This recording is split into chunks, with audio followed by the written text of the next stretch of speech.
بھی زیادہ اچھی طرح کام کو ڈیل کر لیتا ہے. تو بھئی کیا نماز چھوڑ دینا، نماز نہ پڑھنا اور جھوٹ بول کے کاروبار کرنا حرام کمانا، یہ آپ کے نزدیک یہ برائی ہے ہی نہیں؟ آپ سمجھتے ہیں برائی یہ ہے کہ وہ شراب پیے گا تو برا ہو جائے گا، جوا کھیلے گا تو برا ہے، بدکاریاں کرے گا تو پھر برا ہے. نماز چھوڑنا ہمارے نزدیک اس لیے برائی نہیں ہے کیونکہ باپ کو خود پتا ہے کہ میں خود نماز نہیں پڑھتا، تو اگر میں کہوں گا کہ نماز چھوڑنا برائی ہے تو بیٹے سے پہلے تو میں برا ہوں. یہ نہیں جو کہتے ہیں کہ میرے بچوں کی بڑی اچھی تربیت ہوئی ہے، میں نے بڑی اچھی تربیت کی ہے، میرے بچوں میں کوئی برائی نہیں ہے، وہ بھی سمجھتا ہے کہ نماز چھوڑنا کوئی برائی نہیں. اللہ کی نافرمانیاں کرنا، ناچ گانے دیکھنا موبائلوں پر، گھر میں ناچ گانے کرنا، نماز چھوڑ دینا، گھروں میں قرآن نہ کھولنا، جھوٹ بولنا، یہ ہمارے نزدیک برائی ہے نہیں، العیاذ باللہ.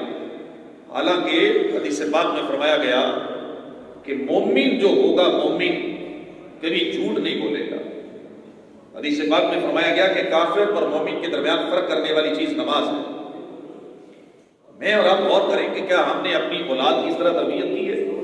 میں آپ کے سامنے ایک بڑا پیارا واقعہ بیان کرتا ہوں اولاد کی تربیت کے اعتبار سے. حضرت سیدنا سہل بن عبداللہ تستری رحمۃ اللہ تعالی فرماتے ہیں کہ میری عمر ابھی 3 سال تھی، میں 3 سال کا بچہ تھا، اور 3 سال کا بچہ آپ کو پتا ہے ابھی نئی زبان بولتا ہے، اتنی سمجھ بوجھ بھی نہیں ہوتی. کہتے ہیں میں دیکھتا کہ میرے ماموں رات کے وقت اٹھ کے تنہائی میں نماز پڑھتے ہیں. سیدنا محمد بن سواد. تو ایک دن میرے ماموں نے مجھ سے پوچھا کہ اے سہل، کیا تم اللہ کو یاد نہیں کرتا جس نے تجھے پیدا کیا؟ میں نے پوچھا کہ میں اللہ کو کیسے یاد کروں؟ تو میرے ماموں نے کہا کہ جب تم بستر پر لیٹنے جاؤ تو 3 بار اپنی زبان کو حرکت دیے بغیر، زبان سے نہیں کہنا، دل میں 3 بار تم نے ایک جملہ بولنا ہے، اور وہ جملہ ہے اللہ معی، اللہ ناظر الی، اللہ شاہدی. اس کا ترجمہ یہ ہے کہ اللہ میرے ساتھ ہے، اللہ مجھے دیکھ رہا ہے، اور اللہ میرا گواہ ہے. کہا 3 بار تم نے یہ جملہ کہنا ہے. کہتے ہیں میں روزانہ رات کو بستر پر لیٹنے کے بعد دل میں یہ جملہ کہتا. پھر کچھ دن گزر گئے تو میں نے اپنے ماموں کو بتایا تو انہوں نے کہا اب 5 بار کہا کر. پھر کچھ دن گزر گئے، پھر فرمایا 7 بار اب یہ جملہ کہا کر. کہنے لگے کہ میں 7 بار یہ جملہ کہنے لگا، تو پھر میں نے 9 پھر 11 مرتبہ یہ جملہ پڑھا. پھر اسی طرح میرے دل میں اس جملے کی لذت آنے لگی مجھے. اللہ معی، اللہ ناظر الی، اللہ شاہدی. میں دل میں کہتا کہ اللہ میرے ساتھ ہے، اللہ مجھے دیکھ رہا ہے، اور اللہ میرا گواہ ہے. کہتے ہیں اس کی مجھے لذت آنے لگی. جب 1 سال گزر گیا تو میرے ماموں نے مجھے فرمایا کہ بیٹا جو کچھ میں نے تمہیں سکھایا ہے قبر میں جانے تک ہمیشہ پڑھتے رہنا، یہ تمہیں دنیا اور آخرت میں نفع دے گا. کہتے ہیں میں نے کئی سال یہ ورد کیا تو اب میں نے اس کی لذت کو محسوس کیا. پھر ایک دن میرے ماموں نے مجھے فرمایا کہ اے سہل، اللہ جس شخص کے ساتھ ہو، اور اللہ جسے دیکھ رہا ہو، اور اللہ جس پر گواہ ہو، تو کیا زیب دیتا ہے کہ وہ اللہ کی نافرمانی کرے؟ کہ اللہ دیکھ بھی رہا ہے، اللہ میرے ساتھ بھی ہے، اور اللہ گواہ بھی ہے، تو کیا میں نافرمانی کروں اللہ کو؟ تو کہا نہیں. تو فرمایا کہ پھر اپنے آپ کو اس لیے اللہ کی نافرمانی سے بچاؤ کہ اللہ تمہارے ساتھ ہے، اللہ تمہیں دیکھ رہے، اللہ تمہارا گواہ ہے. کتنی پیاری گفتگو ہے. ایک ماموں یا ایک باپ جب اپنے بیٹے سے اس انداز میں گفتگو کرے کہ بیٹا گناہ اس لیے چھوڑو کہ اللہ تمہیں دیکھ رہا ہے، نافرمانی اللہ کی اس لیے چھوڑ دو کہ اللہ تمہارے ساتھ ہے. بیٹا حرام کام چھوڑ دو، اپنی آنکھوں کو، اپنی زبان کو حرام سے بچاؤ اس لیے کہ اللہ تمہارے اعمال پر گواہ ہے. جب یہ سوچ کسی بچے کی 3 سال کی عمر سے آپ بنانا شروع کریں، آپ اندازہ لگائیں کہ اولاد کی تربیت کیسی ہے. لیکن عجوبہ یہ ہے، دکھ کی بات یہ ہے، المیہ یہ ہے کہ ہمارا بچہ اگر 2-3 سال کی عمر میں بولنا بھی شروع کر دے تو گالیاں بھی نکالے نا، گندی گندی گفتگو کرے یا گانے گائے، جو کچھ موبائل پہ دیکھتا ہے وہ گانا شروع کر دے، تو ماں باپ اس میں بھی خوش ہوتے ہیں۔ معاذ اللہ، بعض لوگ تو گالیاں نکالنے پر، بچہ گالیاں نکالتا ہے، ماں خوش ہوتی ہے، باپ خوش ہوتا ہے، کہتا ہے پھر نکالو ذرا، پھر بولو ذرا۔ بیٹا گانا گاتا ہے تو ماں باپ، بیٹی بیٹا ڈانس کرتے ہیں جب 3-4 سال کی عمر میں، تو ماں باپ کا دل خوش ہوتا ہے کہ ماشاءاللہ بچہ ہمارا دیکھو کتنا انٹیلیجنٹ ہے جی، کتنا کچھ سیکھ رہا ہے، یہ جو دیکھتا ہے موبائل میں وہ کاپی کر لیتا ہے۔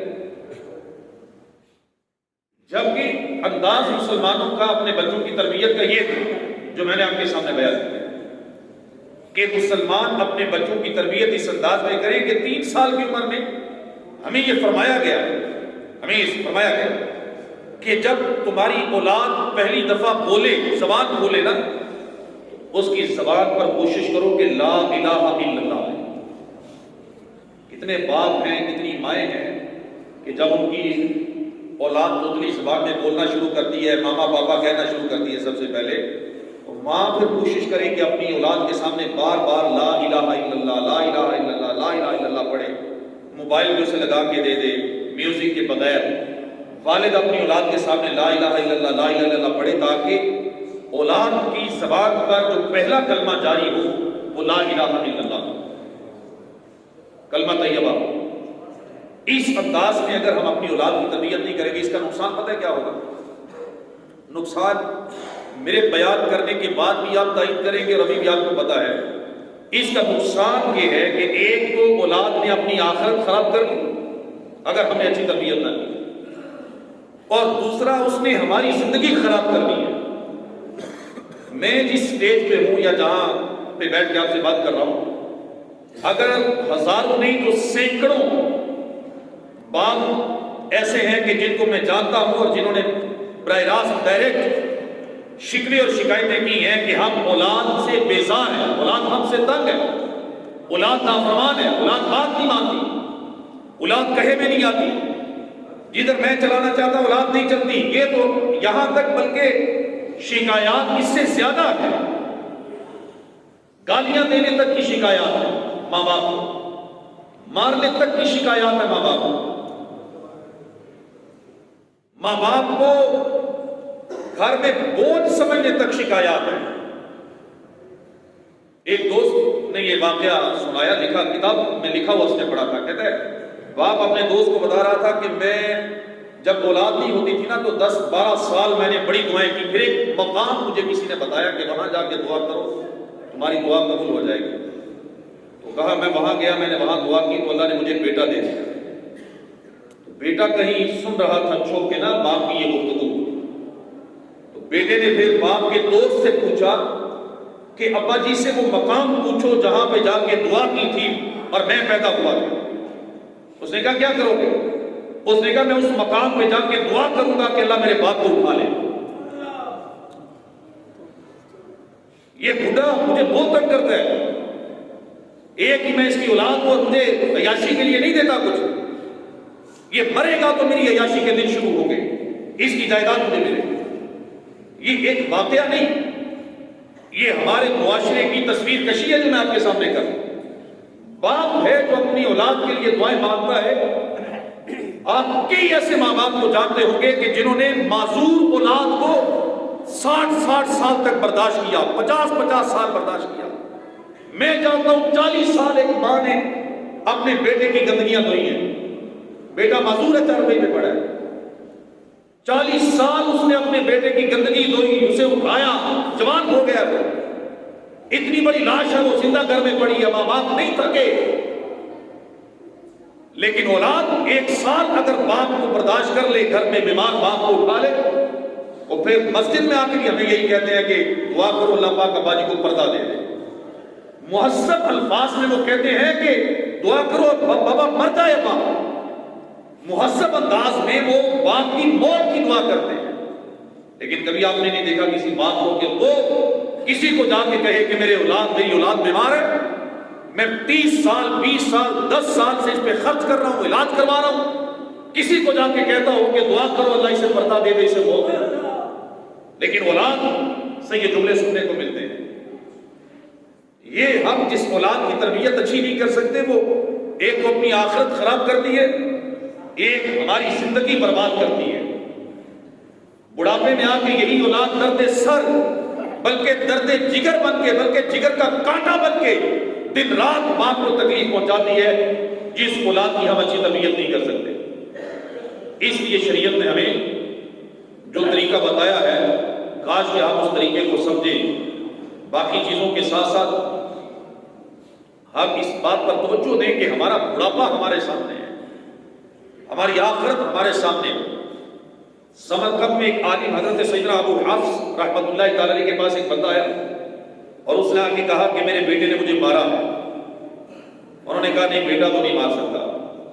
اس نے کہا آپ کو کیسے یقین آئے گا میں آپ کو بتاؤں کہ میرے بیٹے نے مجھے مارا ہے؟ تو ابو حفص رحمۃ اللہ تعالی نے پوچھا کہ تو نے اپنے بیٹے کو کیا علم اور ادب سکھایا؟ اس نے کہا نہیں۔ آپ نے پوچھا کہ اپنے بیٹے کو قرآن سکھایا؟ اس نے کہا نہیں۔ تو آپ نے پوچھا کرتا کیا ہے؟ کہنے لگا کھیتی باڑی سکھائی ہے، کھیتوں میں جاتا ہے، کام کاج کرتا ہے۔ ابو حفص نے فرمایا کیا تجھے معلوم ہے اس نے تجھے کیوں مارا؟ اس نے کہا نہیں۔ ابو حفص نے انہیں سمجھانے کے لیے چوٹ کی، کہا کہ مجھے لگتا ہے کہ تمہارا بیٹا صبح کے وقت اپنے گدھے پر بیٹھا ہوگا اور گدھے پہ بیٹھ کے کھیت کی طرف جا رہا ہوگا، بیل اس کے آگے آگے ہوگا، کتا اس کے پیچھے پیچھے ہوگا، قرآن اسے آتا نہیں، وہ گانے گاتا ہوا گدھے پہ بیٹھ کے جا رہا ہوگا، ڈنڈا اس کے ہاتھ میں ہوگا، ہے وہ گھر نہیں بیٹھا، بیٹا تیرا گھر نہیں بیٹھا ہے، لیکن اپنے خیال میں وہ گدھے پہ بیٹھ کے جا رہا ہے، ڈنڈا اس کے ہاتھ میں ہے، بیل اس کے آگے ہے، کتا اس کے پیچھے ہے، ڈنڈا اس نے پکڑا ہے۔ اس نے کہا میں بیل کو مارنے لگا ہوں، اس نے اٹھا کے تیرے سر پہ مار دیا ہوگا۔ بھائی جب تو نے ساری زندگی اسے بیل کتے گدھے سے آگے نکالا ہی نہیں، ڈنڈا ہی اس کے ہاتھ میں پکڑایا کہ تو نے بیل کو مار نہیں مارنا ہے، تو پھر تو تیار ہو جا، ابھی تو اس نے تیرا سر پہ ڈنڈا مارا ہے، اگلے سیکشن میں وہ تیرا سر پھوڑے گا، خون نکالے گا، تیاری کر۔ کہ تو اپنی اولاد کو سکھا دے کچھ نہیں، قرآن تو نے نہیں سکھایا، نماز تو نے نہیں سکھائی، اللہ اور اللہ کے رسول کو اسے پتہ کوئی نہیں۔ ساری زندگی میں بھی یہ کہتا بوڑھا ہو گیا کہ بھائی مجھے دین کا زیادہ پتہ نہیں، اور یہی جملے میں نے اپنی اولاد کو بھی یاد کروا دیے، مجھے دین کا زیادہ پتہ نہیں۔ کس چیز کا پتہ تجھے؟ کاروبار کا، جھوٹ کا، فراڈ کا، لوگوں کو لوٹنے کا پتہ ہے؟ دین کا مجھے زیادہ پتہ نہیں۔ کیوں پتہ نہیں دین کا زیادہ؟ بیٹا نکاح کر رہے، نکاح کا نہیں پتہ، کون سے کلمے پڑھنے ہیں، کیسے پڑھنے ہیں، کب کیا کہنا ہے، پوچھ کے بیٹا طلاق دے رہا ہے، طلاق دینے کے بعد گھر اجاڑ دیتا ہے، اب سارا گھر سر پکڑ کے بیٹھا ہے۔ کیا کریں بھائی؟ سکھائیں۔ دین تو کہتا تھا انہیں جینا تو سکھاؤ، کم از کم زندگی کے معاملات تو سکھاؤ، دین کیا کہتے ہیں، نکاح کیسے کرنا ہے، طلاق دینی ہے تو کیسے دینی ہے، گھر کیسے بسانا ہے، لیکن نہیں سکھایا تو پھر تیار ہو جاؤ۔ دنیا اور آخرت یہ نقصان ہے، سب سے بڑا نقصان یہ ہے۔ آج جو باپ آنکھیں بند کرتے ہیں نا، آپ نے دیکھا ہوگا کبوتر جب بلی کو دیکھتا ہے تو آنکھیں بند کر لیتا ہے، وہ سمجھتا ہے بلی مجھے دیکھ ہی نہیں رہی تو میں بچ جاؤں گا، لیکن جب بلی آ کے پنجہ اس کے اوپر گاڑ دیا تو اسے پتا چلتا ہے کہ آنکھیں بند کرنے سے کام نہیں چلتا۔ آج باپ آنکھیں بند کر رہا ہے، اولاد اس کے سامنے حرام کاموں میں پڑ رہی ہے، اولاد اس کے سامنے نمازیں چھوڑ رہی ہے، اولاد اس کے سامنے قرآن سے دور ہو رہی ہے، اولاد اس کے سامنے بری صحبتوں میں جا رہی ہے، اولاد اس کے سامنے موبائل پہ غلط ٹریک پہ جا رہی ہے، لیکن آج وہ آنکھیں بند کر کے یہ سمجھتا ہے کہ کچھ نہیں ہوگا۔ جب بربادی کا پنجہ اس کے اوپر آ کے پڑتا ہے، پھر یہ چیخیں مارتا ہے کہ آپ مجھے بچاؤ، میری اولاد نے مجھے مارا ہے، تکلیف دی ہے، اذیت دی ہے، آپ کون کیسے بچائے گا؟ آپ تو بربادی کے دن شروع ہو گئے۔ یہ دین اسلام ہمیں کہتا ہے، قرآن کہتا ہے کہ قوا انفسکم واہلیکم نارا، اپنے آپ کو بھی جہنم سے بچاؤ، اپنے گھر والوں کو بھی بچاؤ۔ گھروں میں لڑائیاں نکال لیجیے۔ اولاد کو سمجھانے کا انداز بھی بعض لوگوں کا بڑا جارحانہ ہوتا ہے، اس طرح اولاد نہیں سمجھتی۔ آپ گالیاں دے کے اولاد کو نماز نہیں پڑھا سکتے، آپ ڈانٹ کر اولاد کو کبھی بھی نیک نہیں بنا سکتے۔ پیار محبت سے اپنے گھر والوں کو، اپنی گھر والی کو، اپنی اولاد کو پیار سے، کوئی میٹھا میٹھا لالچ دے دے انہیں، کوئی تعریف کریں اپنی اولاد کی، پھر انہیں نماز کی طرف لے کے آئیں، پھر سچ بولنے کی طرف لے کے آئیں، پھر قرآن کی طرف لے کے آئیں، اچھے انداز میں، گھر کا ماحول بھی خراب نہ ہو۔ ایسا نہیں کہ آپ گھر میں ایسے فرعون بن جائیں کہ فرعون نما انسان بن جائیں کہ آپ کو دیکھ کے ڈر کے تو وہ کام کر لیں لیکن ان کے دلوں میں وہ عبادت کی لذت نہ بیٹھ سکے۔ پیار محبت سے اپنی اولاد کو، اپنے گھر والوں کو نماز کی دعوت دیں۔ اگر آپ دیکھتے ہیں کوئی روزے نہیں رکھ رہا، انہیں روزے رکھنے کی دعوت دیں، اللہ پاک کی فرما برداری کی طرف بلائیں اور اللہ پاک کی نافرمانی سے بچائیں۔ جہاں آپ دیکھیں میری اولاد اللہ کی نافرمانی کر رہی ہے، ان کا ہاتھ پکڑیں۔ نبی پاک صلی اللہ تعالی وسلم کی سیرت سے ایک مثال ملتی ہے۔ ایک دفعہ صدقے کی کھجوریں پڑی تھی اور حضرت امام حسن یا حضرت امام حسین نے ایک کھجور اٹھا کے اپنے منہ میں ڈالی، تو پیارے آقا علیہ الصلوۃ والسلام نے فوراً انگلی ڈالی اور کھجور نکالی اور کہا بیٹا یہ ہمارے لیے جائز ہے۔ میں اور آپ اپنی اولاد کے لیے اتنے تو ہو جائے نا کہ جب وہ غلطی کریں ہم انہیں کہہ سکیں کہ بیٹا یہ ہمارے لیے جائز نہیں، بس اتنا کہنے والے تو بنے ہم۔ آغاز تو کریں نا، آپ اپنے اپنے گھروں سے آغاز کر لیں، اتنا کہنے والے بنے کہ جب بھی بچہ کوئی غلط کام کرے نا اسے پیار سے سمجھا دیں کہ بیٹا یہ ہمارے لیے جائز ہے، ہمارے نبی نے اس سے منع کیا ہے، ہمارے قرآن نے منع کیا ہے، ہمارے دین نے منع کیا ہے۔ انشاءاللہ ایک وقت آئے گا کہ باپ کی یہ باتیں بیٹا کبھی نہ کبھی اپنی زندگی میں یو ٹرن لے کر آئے گا اور باپ کی ہوئی نصیحتوں پر عمل کر کے نیک انسان بن جائے گا۔ اللہ پاک ہمیں عمل کی توفیق عطا فرمائے۔ آمین۔